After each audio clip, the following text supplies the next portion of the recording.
మాటలు చెప్పి వరుస బట్టి గోల్మాల్ దింపుట్ల కాంగ్రెస్ను మించినోళ్ళు లేడు,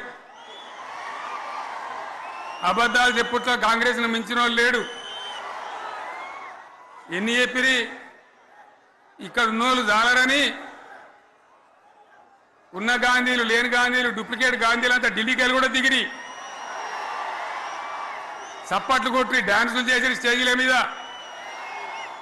ఒకటి చెప్పిండ్రా ఏమిత్తాడా కేసీఆర్ రైతు బంధు 10,000 ఇస్తాడు, మేము 15 ఇస్తాం చెప్పిండ్రా లేదా? చెప్పిండ్రా? ఇచ్చుడు కాదు, చెప్పిండ్రా?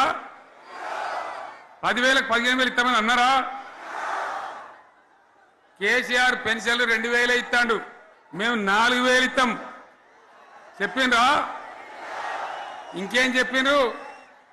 కేసీఆర్ ఇంట ఇద్దరుంటే ఒకరికే ఇస్తాడు, మేము ముసలోనికి 2కి ఇస్తాం చెప్పిండ్రా? లేదా అన్న? మీరు మధ్యన్న వాళ్ళు చెప్తలేరు, చెప్పిండ్రా? ఇవన్నీ కాంగ్రెస్ వాళ్ళు చెప్పిండ్రా? చెప్పిండ్రు అన్న వాళ్ళు ఒకసారి చేయలేవటారు దయచేసి.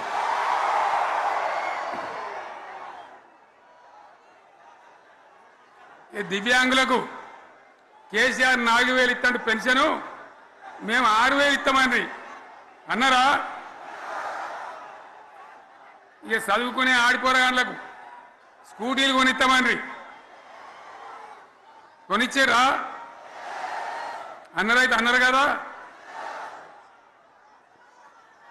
విద్యార్థులకేమో విద్యా కార్డు ఇస్తామండి, 5 లక్షల గ్యారంటీ కార్డు బ్యాంక్ కార్డు ఇస్తామండి. ఇట్లా ఎన్ని మాటలు చెప్పాను. ఇక ఉరుకురి ఒకరినుకోడు ఉరుకురి 2 లక్షల లోన్ తెచ్చుకొని డిసెంబర్ 9 నాడే కథం, ఒక కలంపోటుతోనే కథం అన్నరా? మరి చేసిండ్రా? చెయ్యలే. ఇక వడ్లు కొంటే ఒక వడ్లు కాదు, ఆనాడు మనమే కొనుగోలు కేంద్రాలు పెట్టి కనీసం మద్దతు ధర వచ్చేటట్టుగా మొలకొచ్చినా తడిసిపోయినా రంగు మారినా రైతులు కాబట్టి మన బిడ్డలు కాబట్టి గవర్నమెంట్కు 500 కోట్లు నష్టం వచ్చినా సరే మొత్తం కొనురా నేను చెప్పిన కొనిపించిన. బాధ కాలే. వాళ్ళేం చెప్పిండ్రు? పబ్లిక్ను బోల్తా కొట్టేయడానికి మేము కింటాలకు 500 బోనస్ ఇస్తాం, మక్కలకి ఇస్తాం, వడ్లకి ఇస్తాం, ప్రతి పంటకి ఇస్తాం చెప్పిండ్రా? ఇటువంటివి చెప్పుడే కాదు, వీటితోని ఇంకొక 420 హామీలు చెప్పిండ్రు. వాళ్ళ నోటికి మొక్కాలే. కళ్యాణ లక్ష్మి కేసీఆర్ 1,00,000 రూపాయలు ఇస్తాడు, మేము వస్తే తులం బంగారం కూడా కల్పిస్తామండి అన్నారా? ఏమన్నా నత్తందా?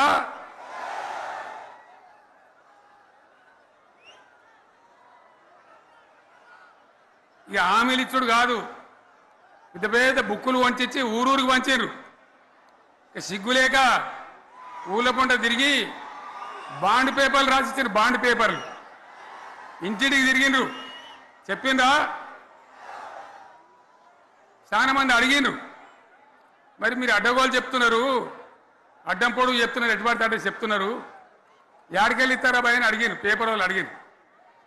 ఇప్పుడు ఆర్థిక మంత్రి ఉన్నాయన టీవీలలో చెప్పిన ఆయన ఇస్తాం, చేసి చూపిస్తాం, మాది పేద పార్టీ, 120 ఏళ్ళ అనుభవం ఉన్న పార్టీ, మమ్మల్ని మించిన సిపాయిలు లేరు అని ఒకటి జబ్బలు తెరిచే, ఒకటి మెడలు తెరిచే డైలాగులు కొట్టి మేము ఇచ్చేస్తామన్నారు. ఇచ్చిండ్రా? ఇయ్యలే. రుణమాఫీ చేయలే. మధ్యలో పార్లమెంట్ ఎలక్షన్లు వచ్చినాయి. అప్పుడు నాకు కాలు ఇరిగింది, కుంటుకుంటున్నాం మెంటుకుంటున్నాం, మళ్ళీ నేను బయలుదేరిన. ఆ దెబ్బకి ఏం చేసిండ్రు? తెలంగాణలో ఎన్ని దేవుళ్ళు ఉన్నాయో అన్ని దేవుళ్ళ మీద ఒట్లు పెట్టుకున్నారు. పెట్టిండ్రా? బహిరంగ సభలలో ఆడిడ కూడా కాదు. ఇన్ని మాటలు చెప్పి ప్రజల్ని ఏమార్చింది. ఒక ఉచిత బస్ అని పెడితే అది జుట్టు పట్టుకొని కొట్టుకుంటానికి మనకత్తాను తప్ప ఏమనికి ఉపయోగపడ్డది లేదు.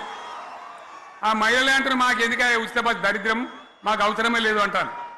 అటువంటి ఒక్క పథకం పెట్టి ఇక ఇప్పుడు మళ్ళీ పెద్ద నోరు పెట్టుకొని వాళ్ళే మాట్లాడతారు.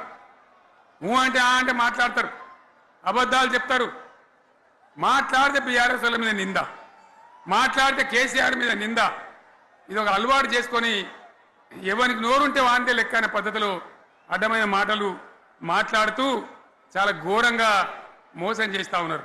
నిన్నగాక మొన్న ఒక ఆయన వరంగల్లో ఒక పెద్ద సభ పెట్టిండు. సంతోషం, మీ పార్టీ ఏర్పడి 25 సంవత్సరాలు అయింది. మీరు వజ్రోత్సవాలు విజయోత్సవాలు ఏం చేసుకుని మాకేం అభ్యంతరం లేదు. ప్రజాస్వామ్యంలో ఇదొక భాగం.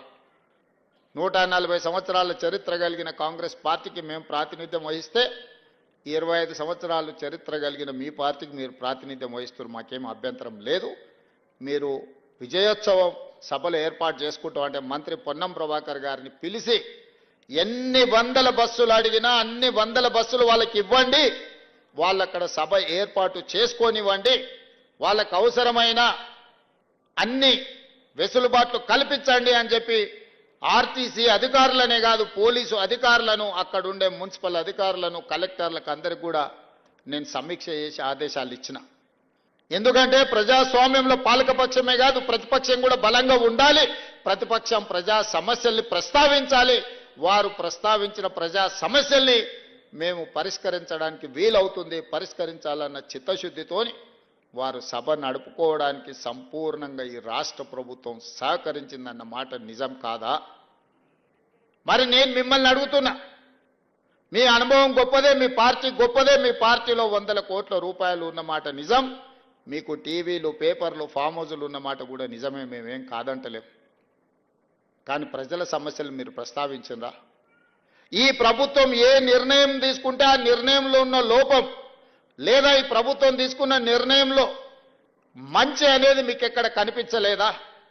మీ అనుభవంతో మంచిని అభినందిస్తూనే ప్రభుత్వాన్ని భుజం తడుతూనే మా వైఫల్యాలను ప్రశ్నించి ఆ ప్రశ్నించడం ద్వారా ప్రజా సమస్యలను పరిష్కరించడానికి మీరు అక్కడ మాట్లాడి ఉంటే నిజంగానే ప్రజలు మిమ్మల్ని అభినందించి ఉండేవాళ్ళు. నేను ఈరోజు ఆ పెద్ద ఆయనను ఒక మాట అడగదలుచుకున్నా. ఎక్కడైనా ఎవరైనా ప్రభుత్వ ఉద్యోగిగా ప్రభుత్వం నుంచి జీత భత్యాలు తీసుకొని దాదాపుగా 16 నెలల నుంచి ఇంట్లో నుంచి కాలు కదపకుండా జీత భత్యాలతో సహా అన్ని వసతులను మీరు అనుభవిస్తున్నారు కదా, ఇది ఏ చట్టంలో ఉందని నేను అడుగుతున్నా. ఏ చట్టంలో ఉంది? ప్రభుత్వం నుంచి జీత భత్యాలు తీసుకున్న వాళ్ళు మేము విధులను నిర్వర్తించము. బసవేశ్వరుడే చెప్పిండు కదా, కష్టపడాలి, కష్టమే ఫలితాలను ఇస్తుంది, మనిషి అనేవాడు ప్రజల కోసం శ్రమించాలి అని. మరి మీరెందుకు ప్రతిపక్ష నాయకుడిగా హోదా తీసుకున్నారు? ఇప్పటి వరకు 65 లక్షల రూపాయల జీతం తీసుకున్నారు, బంగళా తీసుకున్నారు, కారు తీసుకున్నారు, వసతులు తీసుకున్నారు. పోలీసుల పహారా మీకు కల్పించిన ప్రధాన ప్రతిపక్ష నాయకుడిగా, మాజీ ముఖ్యమంత్రిగా అన్ని వసతులను అనుభవించకుండా ప్రతిపక్ష నాయకుడు పాత్ర పోషించకుండా మీరు ఫామ్ హౌజులో ఎందుకు పడుకుంటున్నారని 4 కోట్ల తెలంగాణ ప్రజలు అడుగుతున్నారు. సమాధానం చెప్పాల్సిన బాధ్యత మీకు లేదా? ఆయన అంటే నేను రాను అసెంబ్లీలకు, మా పిల్లల్ని పంపించిన అంటాడు. నేను ఆయన్ని అడుగుతున్నా, పిల్లల్ని పంపించడానికైతే మీరెందుకు ప్రతిపక్ష నాయకుడిగా ఉండాలి? మీరెందుకు పార్టీ అధ్యక్షుడిగా ఉండాలి? మీరెవరు సభకు రాని ప్రతిపక్ష నాయకుడు మమ్మల్ని ప్రశ్నించే నైతిక హక్కు మీకున్నదా? మీ నైతిక హక్కు లేనప్పుడు మీకు మమ్మల్ని ప్రశ్నించే అధికారం ఎవరిచ్చిండ్రు అని నేను అడుగుతున్నా. ఈరోజు నేను వారిని సూటిగా అడుగుతున్నా, అధికారం ఉంటేనే ఆదాయం వస్తేనే మీరు పనిచేస్తారా? అడ్డగోలుగా కొల్లగొడితేనే మీ అధికారం ఉన్నట్లనా? మీకు ప్రజలు కష్టాలలో ఒకవేళ ఉంటే ప్రజల దగ్గరికి ఎందుకు వెళ్తలేరు? మా దగ్గరికి రాలే, అసెంబ్లీకి రాలేదు, మమ్మల్ని ప్రశ్నించడానికి, మా కళ్ళల్లో చూడడానికి నీకు ఏదైనా భయం ఉంటే మరి నిన్ను ప్రతిపక్ష హోదా ఇచ్చిన ప్రజల దగ్గరికి మీరు ఎందుకు వెళ్తలేరని నేను వారిని అడుగుతున్నా. ఫామ్ హౌజ్లో పడుకొని మీరు ఏం సందేశాన్ని ఇవ్వదలుచుకున్నారు రాబోయే తరాలకని నేను అడుగుతున్నా. అధికారం ఉంటేనే చెలాయిస్తాం, లేకపోతే ఫామ్ హౌజ్లోనే మేము ఉండిపోతాం, ప్రజలు ఎక్కడికి పోయినా సరే గాలికి వదిలేస్తామని సందేశాన్ని ఇవ్వదలుచుకున్నారా మీరు ప్రతిపక్ష నాయకుడుగా నేను అడుగుతున్నా. మిమ్మల్ని మేము చేసిన పథకాలన్నీ ఆగిపోయినాయని, ఏ పథకం ఆగిపోయిందని నేను అడుగుతున్నా. రైతు బంధు ఆగిపోయిందా, షాదీ ముబారక్ ఆగిపోయిందా, కళ్యాణ లక్ష్మి ఆగిపోయిందా, ఫీజు రియంబర్స్మెంట్ ఆగిపోయిందా, ఆరోగ్యశ్రీ ఆగిపోయిందా, ఉచిత కరెంట్ ఆగిపోయిందా? ఈ రాష్ట్రంలో ప్రజా పాలన ఎక్కడైనా ఆగిందా అని నేను అడుగుతున్నా. ఇవే కాదు, సన్న బియ్యం ఇచ్చినాం, పేదవాళ్ళ ఇళ్లకు 200 యూనిట్లు ఉచిత కరెంట్ ఇచ్చినాం, 500 రూపాయలకు సిలిండర్ ఇచ్చినాం, 60,000 ప్రభుత్వ ఉద్యోగాలు ఇచ్చినాం, 2.5 లక్షల కోట్ల రూపాయల పెట్టుబడులు తీసుకొచ్చినాం, ప్రైవేట్లో 1,00,000 ఉద్యోగాలు ఇప్పించినాం. ఈరోజు హైదరాబాదు నగరాన్ని విస్తరించడానికి అవసరమైన అభివృద్ధి కార్యక్రమాలను చేపడుతున్నాం. మా ఆడబిడ్డలకు ఆర్టీసీ బస్సులో ఉచితంగా ప్రయాణం రాష్ట్రంలో నలుమూలల అమ్మగారింటికి వెళ్ళినా అమ్మవారిని దర్శించుకోవాలన్నా అనా పైసా ఖర్చు లేకుండా ఇవాళ మా ఆడబిడ్డలు ధైర్యంగా ఆర్టీసీ బస్సు ఎక్కగలుగుతుండ్రు అని అంటే 5,000 కోట్ల రూపాయలు రాష్ట్ర ప్రభుత్వం, మంత్రివర్యులు ఇక్కడనే ఉన్నారు, పొన్నం ప్రభాకర్ గారు, బట్టి విక్రమార్క గారు, ఆయన డబ్బులు ఇచ్చిండు, ఈయన డబ్బులు తీసుకున్నాడు. 5,000 కోట్ల రూపాయలు 15 నెలల కార్పొరేషన్ మేము చెల్లించినాం. ఇవన్నీ మీకు ఎక్కడ కనిపిస్తలేవా? కనిపించకపోయే అవకాశం ఉంది. ఎందుకంటే మీరు సభకే రారు కదా, మీరు సమస్యల గురించి తెలుసుకోరు కదా, సంక్షేమం గురించి మీకు అర్థమే కాదు కదా. మీకు తెలియకపోవడానికి అవకాశం తెలుసుకోవడానికి అవకాశం లేదనేది నేను సంపూర్ణంగా నమ్ముతున్నా. మీరు ఏ మత్తులో జోగుతున్నారో అది మీకే తెలవాలి, నేను అనదలుచుకోలేదు.